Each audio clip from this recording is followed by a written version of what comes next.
One of the most dangerous form of pollution is polyfiber is floating everywhere.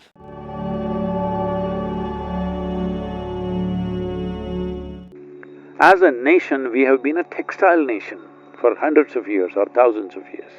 There was a time when we clothed entire Europe and Arabia.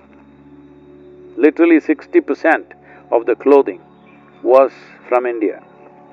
Nobody made exquisite clothing like this on the planet, even today. Nobody can make something like what you're wearing, all right?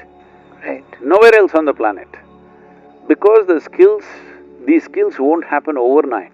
This is not something you can go to a textile course for 4 years and pick it up. This is something innately developed. In each region, they had all these different kinds of weaves, different kinds of dyes. With whatever local material, they came out with such exquisite weaves. Over 132 weaves, distinct weaves were there at the beginning of this century. Right now, almost 65 to 70 of them are near extinction. We are making some efforts in that, we'll talk about it later. But textile has been our way of doing things. We need to go back to that.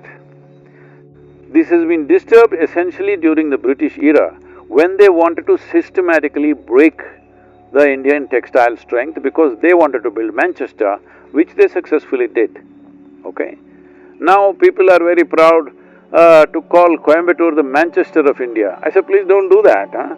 Let them call Manchester Coimbatore of England because this is where the real weaving and spinning and everything, the cotton was, all right, textiles. This is the region in which it happened, and in every region there are unique ways.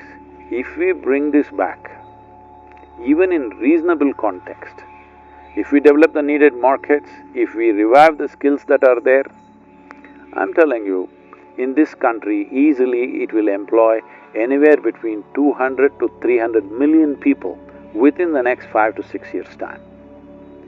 Some efforts are being made by the textile industry, many policies have changed, we have also been working with them, but it's not enough if you want a revolution. Above all, for all this you need a market. That's why you are very important, that's one reason I'm talking to you, because we need a market. Market should be sensitive to aesthetics. Market should be sensitive to sustainability. Right now, they want to go to some shop and buy 10 nylon clothes. If they go shopping, nobody's buying one, because they buy 2 dozen like this. 1, 2, 3 they'll wear, after that it's got bored, and again by the time they can wear these 2 dozen, already they've shopped once again, all right? 85% of the clothing on the planet within 1 year goes to the landfills. 100 billion pieces of clothing is sold on the planet every year, 100 billion, all right? And 85 billion pieces of clothing go into the landfills every year, and most of it is polyester. One of the most dangerous form of pollution is polyfiber is floating everywhere. It's in the air, it's in the soil, it's in the water. Some researchers have found placenta, you know, the polyfiber is in the placenta, that in your mother's womb, you catch it. Some of them are saying, we don't know to what extent these numbers are correct, but it is right, it's in the right direction. They are saying almost every human being has about enough plastic in them to manufacture like a credit card.